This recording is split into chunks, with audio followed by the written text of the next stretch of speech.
اعوذ باللہ من الشیطان الرجیم بسم اللہ الرحمن الرحیم نحمدہ ونصلی علی رسولہ الکریم۔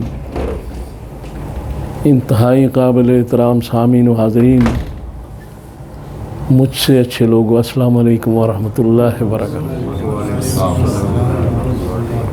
دروشی پڑھنا۔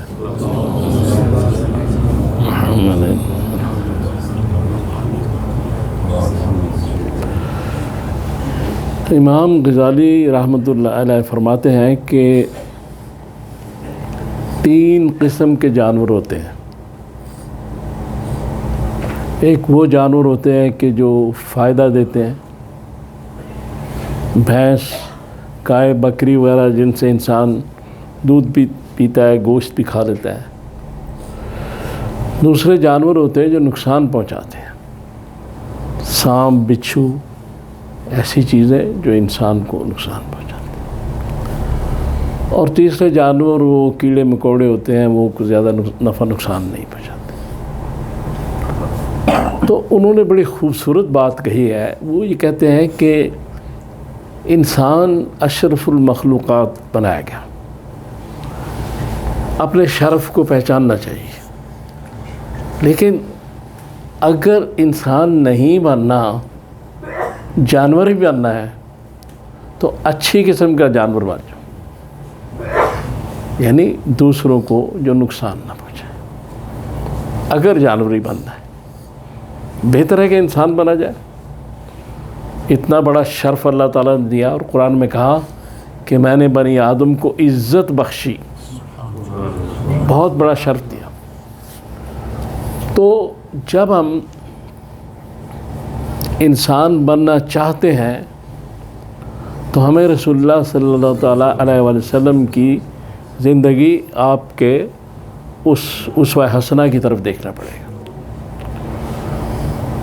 تو آپ فرماتے ہیں کہ کامل مسلمان وہ ہے کہ جس کے ہاتھ اور زبان سے دوسروں کو نقصان نہ پہنچے۔ اب یہ وہی بات آ گئی امام غزالی والی کہ نقصان تو نہیں پہنچنا چاہیے کسی کو، کسی کی دل آزاری، کسی کو تنگ کرنا، کسی کو تکلیف پہنچانا، اذیت دینا، یہ ساری چیزیں اس میں شامل ہیں۔ فزیکلی، جسمانی طور پہ نقصان پہنچانا اور ذہنی طور پر نقصان پہنچانا، یعنی زبان کے ذریعے۔ اور عربی کا ایک شعر ہے، اس کا ترجمہ یہ ہے کہ تلوار کا زخم تو بھر جاتا ہے لیکن زبان کا زخم نہیں بھرتا۔ لہٰذا بولتے، چلتے، پھرتے ہم مسلمان ہیں، دوسرے مسلمانوں کے ساتھ احتیاط کے ساتھ گفتگو اور ساری چیزیں کرنی چاہیے۔ یہاں جو بات کی گئی ہے حضور صلی اللہ تعالیٰ علیہ وسلم نے، اس میں مفہوم اس کا یہ ہے کہ دوسرے انسانوں کو نقصان نہیں پہنچنا چاہیے۔ لفظ مسلمان کے ہے کہ مسلمان دوسرے مسلمان کو زبان اور ہاتھ سے نقصان نہ پہنچائے۔ اس لیے کہ ایک حدیث پاک میں ہے کہ حضور صلی اللہ علیہ وسلم نے حضرت علی کرم اللہ وجہہ سے کہا کہ زمانہ امن میں کسی کافر کو بھی تکلیف نہ دینا۔ یعنی جہاد کا معاملہ دوسرا ہے، وہ سارے معاملات ایسے ہیں کہ جس میں آدمی جو ہے اس کے لیے ساری چیز ٹھیک ہو جاتی ہے کہ کافروں کو شکست دے۔ لیکن عام حالات میں یہ جو حدیث پاک ہے، اس کا مفہوم یہی ہے کہ دوسرے انسان جو ہے ہمارے الفاظ سے اور ہمارے ہاتھ سے محفوظ رہے۔ اور اسلام کا جو بنیادی کلمہ ہے، جب ایک مسلمان دوسرے مسلمان کو ملتا ہے تو السلام علیکم، یعنی سلامتی ہو آپ پر، سراسر سلامتی ہے اسلام۔ اب چونکہ اس کا ایک ایسا ماحول بن گیا ہمارے ساری ورلڈ میں، دنیا میں، کہ اسلام کو کچھ سازشیوں دوسرے لوگوں نے اس طرح پیش کیا کہ اسلام کو ہی انہوں نے ایسا غیر مسلم اقوام نے ایسا مذہب بنا کے پیش کیا کہ اسی سے ہی خطرہ ہے، حالانکہ اسلام دین امن ہے، اسلام سلامتی کا دین ہے، شروع سلام سے ہوتا ہے، لہذا اس کو ایک دوسرا رنگ دے دیا گیا۔ کچھ ہمارے اعمال اور ہماری چیزیں بھی ایسی، لہذا چیز یہ ہے کہ جب ہم دوسروں کو اگر خوش نہیں کر سکتے تو کسی کو ناراض کرنے کی کیا ضرورت ہے، تکلیف دینے کی کیا ضرورت ہے؟ دوسروں کے ساتھ معاملات، معاشرت کو بہتر رکھنا چاہیے۔ دیکھیں یہ یہاں تک ہے کہ حجر اسود کو جو بوسہ دینا ہے یہ بڑی فضیلت کی بات ہے، اس میں اتنی نیکیاں ہیں، اتنا ثواب ہے کہ آپ سوچ ہی نہیں سکتے۔ لیکن رسول اللہ صلی اللہ علیہ وسلم فرماتے ہیں کہ اگر کسی نے کسی کو دھکا دے کے مسلمان کو حجر اسود کو چوما یا زبان سے کوئی ایسی گفتگو کی اور پیچھے ہٹ جا، یہ وہ اس کی دل آزاری کی، تو وہ فضیلت کی بجائے گناہ کبیرہ کا مرتکب، یعنی جو اتنی فضیلتوں والی جگہ ہے جہاں بوسہ دینا اتنا اعلیٰ مقام ہے، وہاں دوسرے مسلمان کو آپ آزار پہنچا کے تکلیف دے کے وہ کام نہیں کر سکتے۔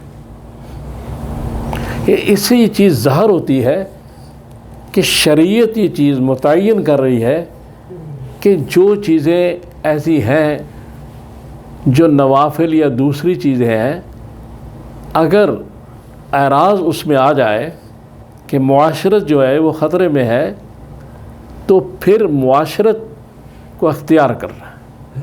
مثلا نفل نماز، یہ بوسہ دینا حجر اسود کو بڑی اہم چیز ہے، لیکن یہاں بھی حضور یہ فرما رہے ہیں۔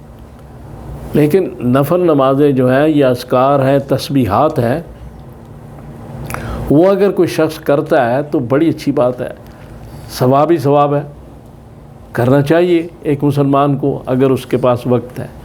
لیکن اگر اس کی بیوی بیمار ہے، اگر باپ بیمار ہے، کوئی دوسرا بیمار ہے، تو وہ نوافل، وہ اذکار، وہ مناجات، وہ چیزیں چھوڑ کر اس کی تیمارداری کرنی چاہیے۔ یہ شریعت ہے، یہ دین ہے۔ اس وقت نوافل جو ہیں وہ نہیں کام آئیں گے، اس وقت تو عیادت کام آئے گی۔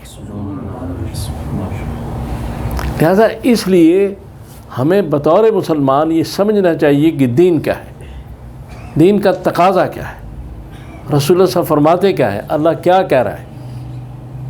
اس لیے اللہ تبارک تعالیٰ نے یہ کہا کہ تم اشرف ہو، تمہیں اشرف بنایا گیا، تمہیں عزت دی گئی، اس کے لیے تمہیں وہ پیڈسٹل جو یا مقام ہے اس کو قائم رکھنا ہے۔ تو بڑا آدمی تو وہی ہوتا ہے نا جو دوسروں کو معاف کرے، جو دوسروں کی غلطیوں سے اعراض کرے، جو دوسروں کے عیب پہ پردہ ڈالے۔ بڑا آدمی تو وہی ہوتا ہے۔ بدلہ لینا، انتقام لینا، وہ لوگ بڑے تو نہیں ہوتے، بڑے تو وہی ہوتے ہیں، اشرف تو وہی ہوتے ہیں۔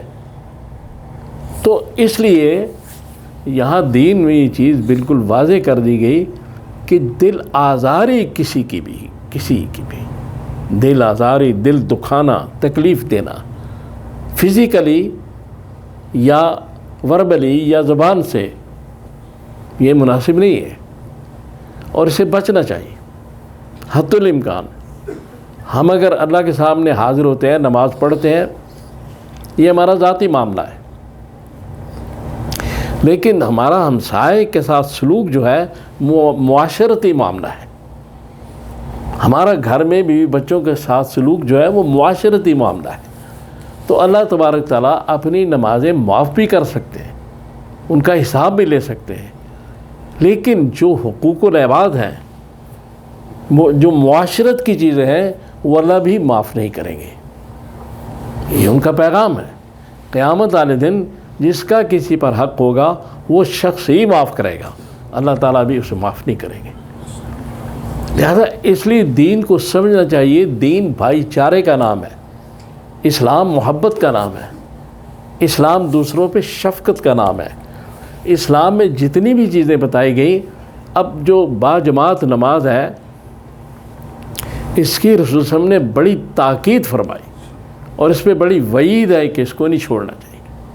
لیکن اگر کوئی شخص بیمار ہے اور اس کی بیماری ایسی ہے کہ دوسروں کو لگ سکتی ہے، تو شریعت اس کو حکم دیتی ہے کہ وہ جماعت کے ساتھ نماز نہ پڑھے۔